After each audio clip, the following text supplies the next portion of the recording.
dear ones. Shannon here with Animal Love Languages, animal communicator, and Reiki Master Practitioner. And I am excited to welcome you to episode 6 of season 4 of Let's Talk to Animals.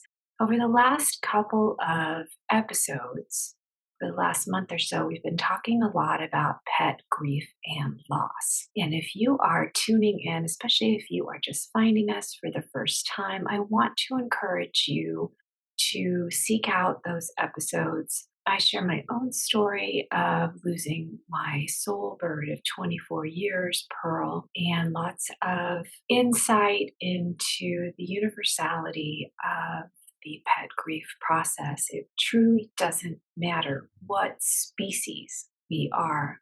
Love is love is love. Grief is grief is grief. But for this episode, I thought we could shift gears a little bit. Of course, for all of season 4, I'm kind of coming out from behind my hostess badge. The previous 3 seasons, I've been talking with respected, accomplished animal intuitives and energy workers and light workers and holistic healthcare practitioners in the veterinary and pet care industries from around the world. And we've had some amazing conversations. But for season 4, I decided it was finally time to set aside my hostess badge. Of course, I still love hosting you every 2 weeks for these podcasts. And yet I thought I would come to the forefront a little bit more and share some of what I've learned working with my pet parent clients and my animal clients, share what I've learned from listening to all the wonderful practitioners that I've spoken with, over 70 interviews with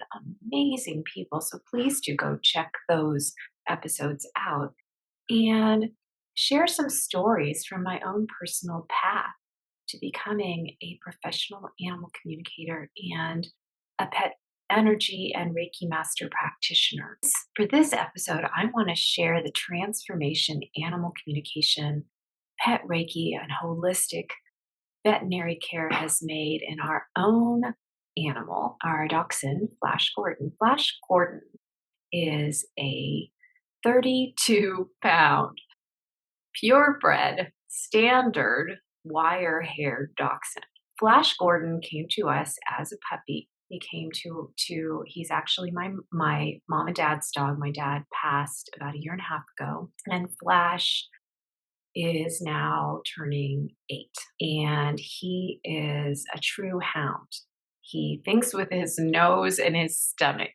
After my dad passed, my mom experienced a really severe fall a few months after dad passed, and that shifted our whole family dynamic and culminated when I gave up my home and moved in with her, and we created kind of a duplex out of her single story home. And the upshot of that is I'm living in my childhood bedroom.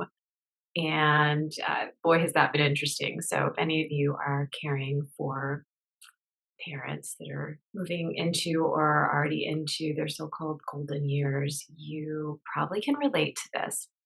And one of the things that got added to my daily joyful to-do list is a lot of responsibilities around caring for Flash. One of the first things that I knew I needed to deal with when we became a blended family, so to speak, is I knew I needed to address the kibble diet that Flash had been eating for all of his 7.5 years to date. You know, it's tough. I have these conversations every week with my pet parent clients. It can be really difficult, whether you're talking to a family member or a loved one or a friend or a client who's paying you to impart wisdom and share guidance. It can be really tough to tell somebody that expensive veterinary recommended diet that you've been feeding your animal actually isn't the best for them. It's not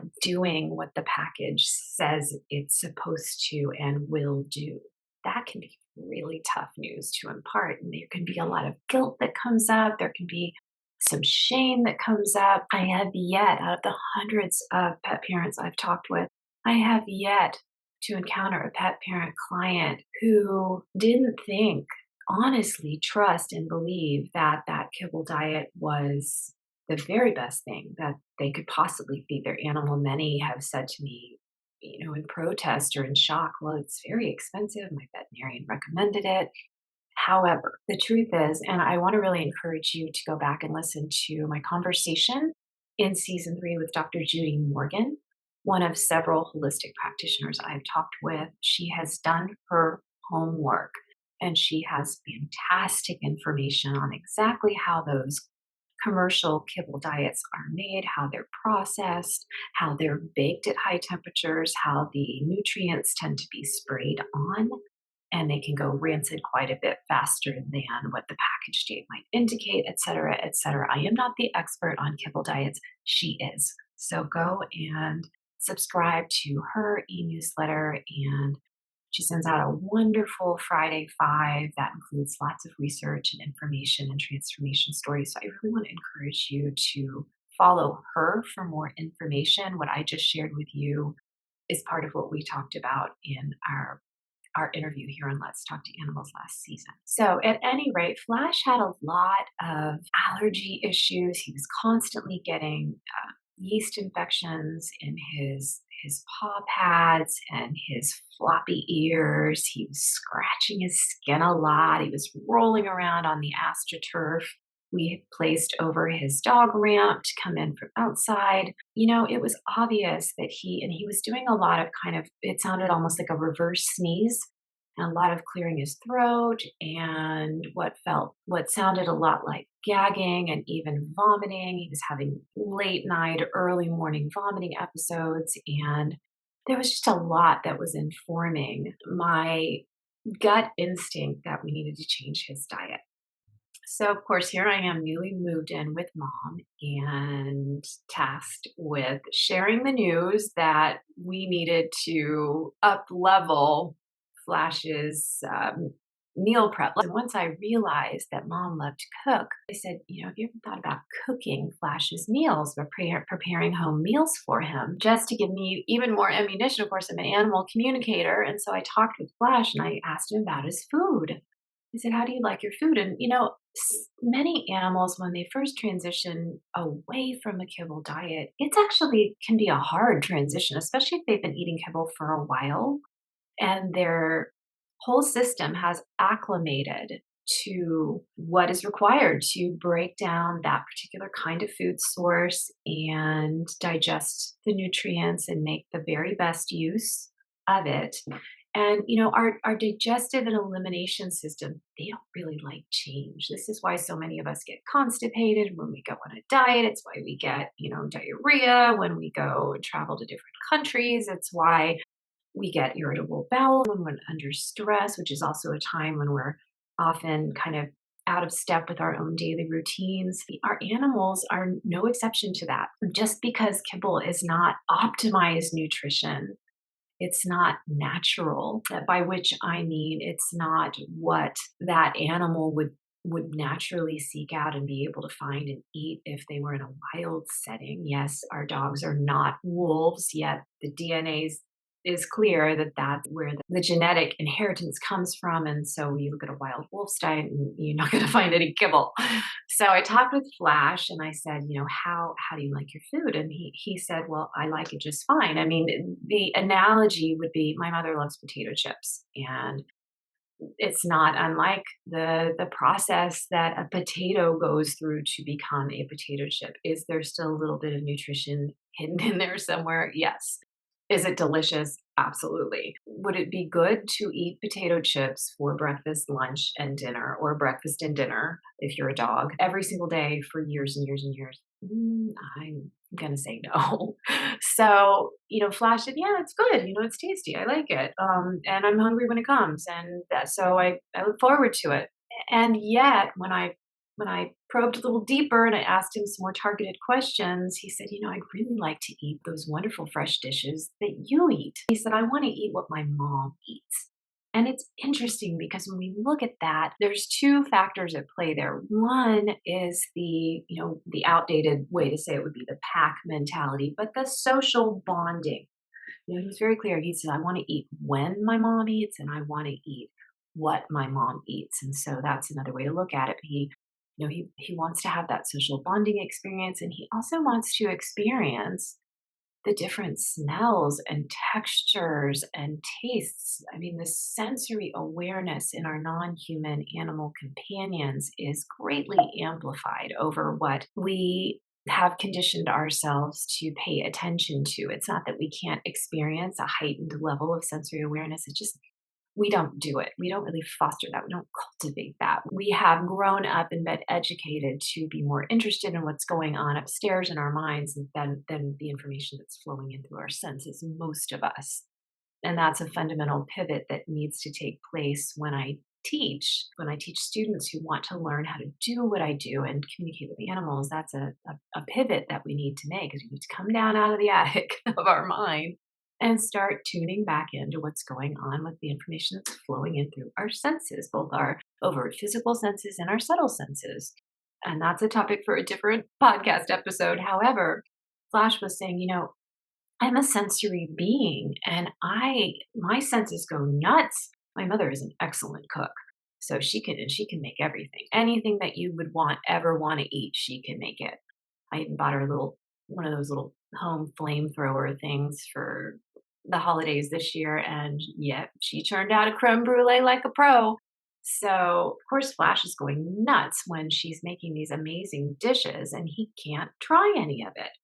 And so, armed with this information, and even when I'm working with a pet parent client, sometimes their animal wants to deliver information like this that can be tough. And so, one of the things I like to do is ask that animal, is there a way that I can share this information with your human where it would be easiest for them to receive it, where they won't feel the impact of the very natural and normal, the guilt and the shame. I mean, I remember when I was young and I was caring for my beloved parakeet, Perky, and we went into a store, a pet shop one day, and we needed to buy some seed for Perky. And the woman behind the counter, who, by the way, was selling bird seed along with all kinds of other things in her shop, but she yelled at us and told us that basically she wanted to call the bird police on us because we were feeding our parakeets seed and they needed a varied diet, et cetera. And it's like, I felt so much shame and guilt about that. Gave it to. So I just to say, I understand. So it's great to ask the animal if you're listening to this and you're practicing animal communication and animal, what often happens is we get information and we don't share it because it's so difficult to share. Animal communicators, intuitives, anyone who is learning about the psychic and intuitive arts, we tend to be empaths naturally. And so we're going to naturally try to mitigate any negative impact on that other human we're talking with. So this is a great way. So Flash shared with me, said, I love mom very much. I want to eat with her. I want to eat with you guys. I want to eat when you eat. So you can tell her that. And I want to eat what you eat. It smells so amazing. And she's such a good cook. And so, sharing it in that way allowed me to impart the information so very gently. And then I was already armed with the information I had from Dr. Judy and other practitioners. I was able to come in immediately and offer some recipes. Mom got all excited because she loves to cook and it's just her and me now. So she was delighted to have somebody to cook for again, really cook for. And so it became so much easier. And of course, we did have to do a transition. It's not like we just took all the kibble away and plunked down fresh, tasty stew. There needs to be a transition period because of the aforementioned digestive upset that can occur because our digestive system isn't necessarily going to be delighted. At first, it's going to say, whoa, big change. I think I'm going to do my thing and develop symptoms. So, of course, what we did actually is we alternated meals for a while, for 7 to 10 days. I can't remember exactly how long we did it. And he would get a kibble meal for one of his 2 daily meals, and then he would get his fresh meal for his other daily meal. And so that was kind of a modified way to transition him over without too terribly much digestive upset. We kept the meal times at the same time and instantly started to notice a difference. He just has had more energy. He has had a reduction in the amount of yeast issues. He has had a sweeter disposition, I'll be honest. And he has had less of the skin scratching and rubbing and less of the, which was the most worrisome, he's had less of that. It sounds like a combination between a reverse sneeze and kind of an attempt to regurgitate. And he's had less of that as well. One thing that we kind of initially worried about that didn't end up coming to pass is sometimes because kibble is so tasty and the analogy of Lay's potato chip, just go try when my mother's got her hands on a package of Lay's potato chips, just go try to take them away from her and see what happens. So some pets can actually rebel.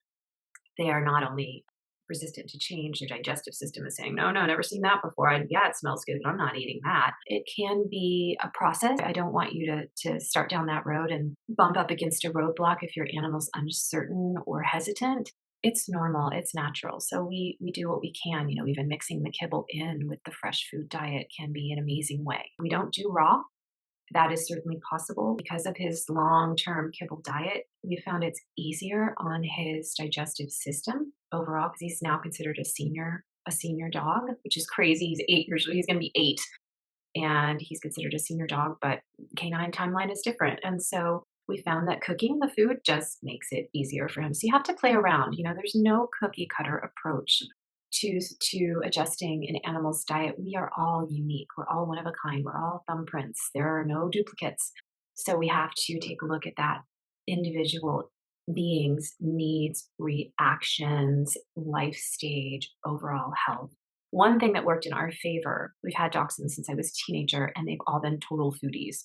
So one thing we didn't have to worry about and have never had to worry about is Flash being reluctant to try the new diet. He was just as enthusiastic as he would be about he eats acorns and twigs and cardboard boxes if we let him. So he's just say, we'll just say he's not a picky eater and leave it at that, right? So that instantly produced some changes. There were also some rather significant behavioral issues that were going on. I came into the household equipped with some really good, useful tools that I could bring to bear.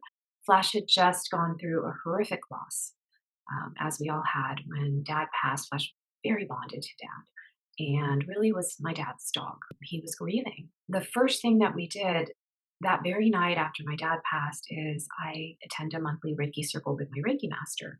And I brought mom and Flash.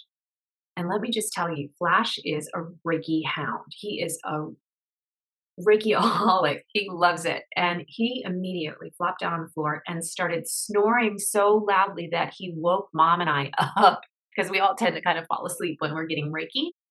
And he slept on my floor until 4 o'clock in the morning. He didn't even go to his dog bed. Like that's how sacked out he was. That's how relieving the Reiki energy was for his stressed out, sad, grieving, empathic system because our animals are natural emotional sponges. They're natural empaths. This is one of many reasons why we love them so much. And so the Reiki helped him exhaust that excess emotional energy, that baggage that he was carrying around. I got in the habit. I've kind of eased up on it now. I'll give mom Reiki every couple of days, and he receives Reiki at that same time. But I was very intentional about offering Flash Reiki on a consistent basis. He also had some environmental toxicity, some heavy metal toxicity. He had some mild blockage deep in his digestive tract that was causing some problems. He had anal gland impaction.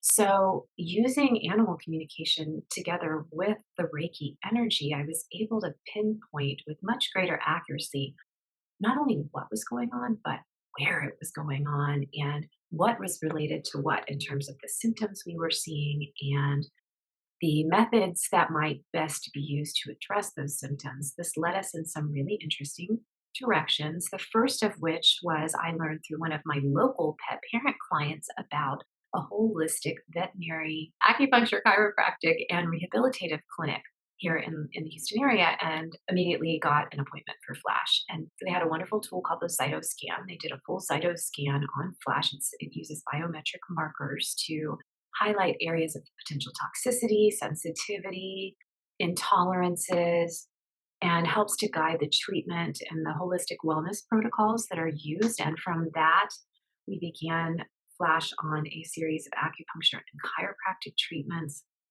He began receiving certain essential oils. These wonderful veterinarians we're working with are also TCM, traditional Chinese medicine practitioners. And so they have been able to prescribe some digestive aids that we can add to his fresh food diet that have been very helpful, and not just for digestion and elimination and anal glands, but also for some of the emotional stuff and the behavioral stuff that was arising as a result of the emotional stuff. And we later were led to emotion code and body code, and that uncovered some puppyhood trauma that we didn't even know existed. Inability to get nourishment, inability to get love and connection, inability to fit in. And we were able to release some of those old, I mean, we're talking 2 and 3 weeks of life. And this little puppy was going through some really rather weighty, serious trauma. And even earlier than that, we discovered a trauma from when he was being born, that he came out first and was actually all the other puppies in the mother's womb were pressing up against him and he felt almost suffocated. So there was some trauma that was so deeply embedded inside of him. There was really no way to consciously access that, but emotion coded body code allowed me to learn about some of these older issues. And we even were able to travel back in time into some of his past life experiences. And that was very interesting. And so, not to delve too deeply into that for this particular episode, because we're trying to kind of take a bigger picture and look at how animal communication and energy work has really done a 180 in Flash's life and as a byproduct in our life and our lives together, the amount of closeness and trust that we're able to really feel towards one another and receive from each other as well. And so all of these aids together, it sounds very linear as I'm outlining it, but really it kind of all mixes together. I guess the analogy of a stew or a soup is a good one in terms of the holistic care. So now Flash has a fresh food diet that we supplement with all kinds of wonderful nourishment. We actually use dehydrated, pre made base mix that we can add anything we want to, depending on what Flash's current nutritional needs are. And that may mean anything from flaxseed oil for his anal glands to salmon oil and krill oil for healthy skin and coat to kefir for his probiotic for his digestion, and we add fresh vegetables and fruits here and there for prebiotics and fiber, fennel for digestion, and then he's got some traditional Chinese medicine additives for digestion and for emotional calm, and we've got some different mixes that we use based on when he needs more protein. We've also received a ton of guidance about what types of protein work best for Flash, for his age, for his gender, for his life stage, for his health history. We've added to that his acupuncture, his chiropractic. He gets regular pet Reiki from me.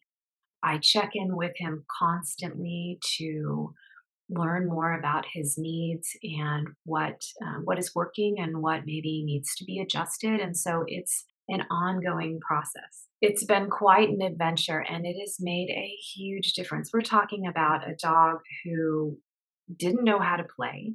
He didn't know how to cuddle. He didn't know how to receive love. In addition to these nutrient deficiencies that he was struggling with that were so subtle, it was really hard to kind of hone in on them from the outside looking in. And we needed an insider. We needed to have a conversation with him directly. I needed to work with the Reiki energy to feel what was going on in his body. We have switched him as well. His traditional veterinarian had prescribed a very harsh medicated shampoo. The first time I ever bathed him was such an eye opener for me because I realized this dog is terrified of getting bathed. And he's miserable. I'm an empath. I'm miserable. And then I broke out this shampoo. Not only did the smell knock me off my feet, but when I got done shampooing him, which took 10 minutes, he had to actually get shampooed and stand there shivering and freezing for 10 minutes before I could wash him off. And when I got done, I felt like the top layer of skin on my hands was missing. And I immediately told mom, I'm like, we cannot use this shampoo anymore. He's miserable, I'm miserable, and my hands feel like I need bandages. Luckily, being an animal communicator, I go around sometimes and I do local events, and we met an awesome vendor who had this really amazing shampoo that's honey and chamomile. It's very gentle, it smells wonderful, and it doesn't require him to stand there for 10 minutes dripping wet and freezing, waiting for the shampoo to work, doing whatever it was supposed to be doing, which we never have figured out.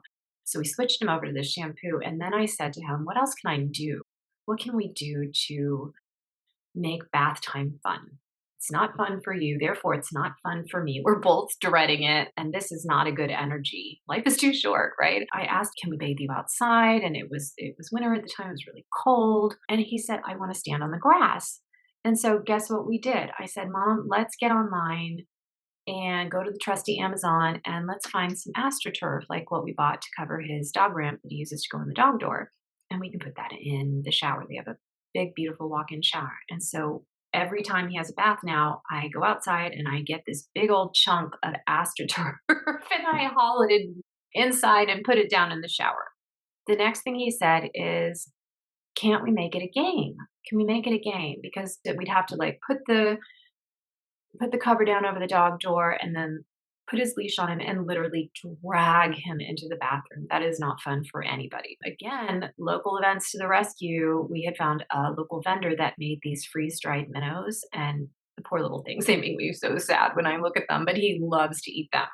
They're like his Cheetos. And so they're just minnow fish that have been freeze-dried, dehydrated and freeze-dried. And so they're like dog chips. We turned it into a game and I do a minnow trail and he follows it. And the last minnows that he gets, he has to walk into the shower onto the AstroTurf to get it. He's still not super excited about it because he knows what's coming, but it's gotten so much easier. You just have to look at an animal that's has 7 years of history doing it one way. It's going to take time to reprogram. At first, I was a little frustrated. I was like, we're doing everything that you asked and you're still resistant. And then I thought to myself, I've been doing something a certain way for 7 years.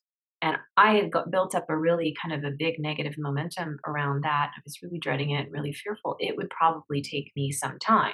It's not like I would just, flip a switch and we're Mr. Excitement overnight. It takes time. I am happy to report that things are getting a lot better. And we've changed his shampoo regimen. He doesn't have, so everything is very quick and lots of praise and lots of treats. And then he gets a special treat. He gets like his favorite thing in the world is cheese. But he'll get cheese or he'll get cream cheese or he'll get chicken is another real favorite for him, even though he's really not supposed to have that.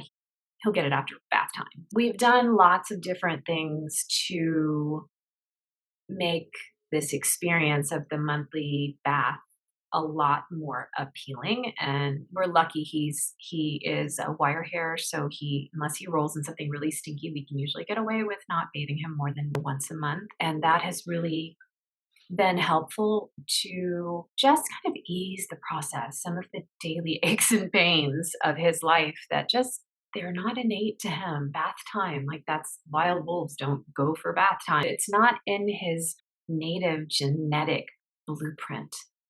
And that's why we look at animals that seem to have an instinctive fear of certain things like getting bathed or getting groomed or getting his nails trimmed. That's something we're working on right now. We're working on the nail trim, and it's not in their genetic blueprint.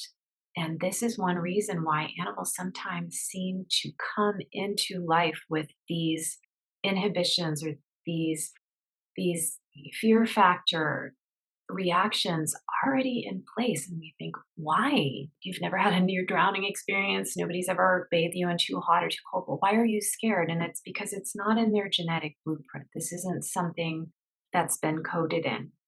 It's not part of their wild DNA. And so it doesn't feel natural. The best we can hope for is to find ways to make it more naturalistic and a little bit more fun. Pets are like kids. If it's not fun, they don't want to do it.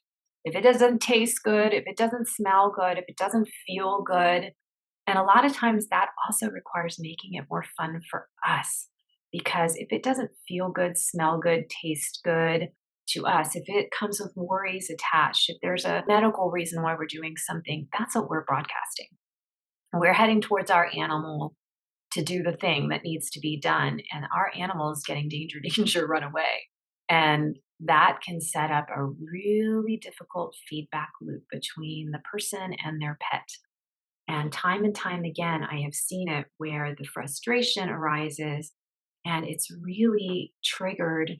The behavior that the pet is exhibiting is triggered by that person, but they don't know it, right? Because once we know, like, just I love what Maya Angelou said, once we know better, we do better. But what happens if we don't know? What happens if you don't know that you're broadcasting certain emotions, certain sensations, certain mental pictures? You literally don't know. So you can't change anything. And it happens over and over and over again. Then you build up a resistance too. And it takes time to undo that. It takes time to do the preparatory inner work that needs to be done. If I approach Flash and I've got an image in my mind of squirting that stuff he hates in his ears and him shivering, he's going to run away. But if I approach Flash with an image of my mind of a fun game of Minnow Trail, he's going to be much less likely to catch on and to beat a fast retreat. He's going to be more likely to want to participate and to be even maybe excited about having some fun together. That has been something else that's been very beneficial, just shifting to a gentler, more holistic canine hygiene experience. And there's lots and lots of other areas that we keep working on, but those are some examples of how taking a look at, these are hot button items: the diet, the personal hygiene, past traumas or grief that has been left unexhausted or unaddressed, and just what's going on in our lives as well. Like, the more I'm able to take care of my own grief around dad's passing, the more my mom has been able to take good care of herself, especially after her fall. And that was very traumatic for Flash as well. The more we can offer uplifting, holistic, benevolent energy like Reiki. There's many different energy modalities. Reiki is just the one that I'm the most drawn to. I do believe that Reiki picks its practitioners. I know that Reiki picked me, and that's a whole other story for a different episode. It doesn't have to be Reiki, but it's a very helpful modality for exhausting kind of that residual toxicity of past trauma, of grief, of just emotional overload that our animals tend to collect, gather, and even store on our behalf. Emotion code, EFT. I have used EFT, emotional freedom technique, very successfully with myself and with Flash and with Mom and Flash, what I call tandem EFT. And there's more information about that on the animallovelanguages.com website under free tools. You can find a 4-part series guiding you through that. Flash now has a holistic vet and a traditional vet. One of the big looming items that we have yet to really fully address is vaccination. I've encouraged my mom, and she has done it now with a couple of the vaccines that are strongly recommended for canines of his age and life stage. I've convinced her to use titering instead, and we've discovered with a couple of them that he already has sufficient antibodies and don't need to revaccinate.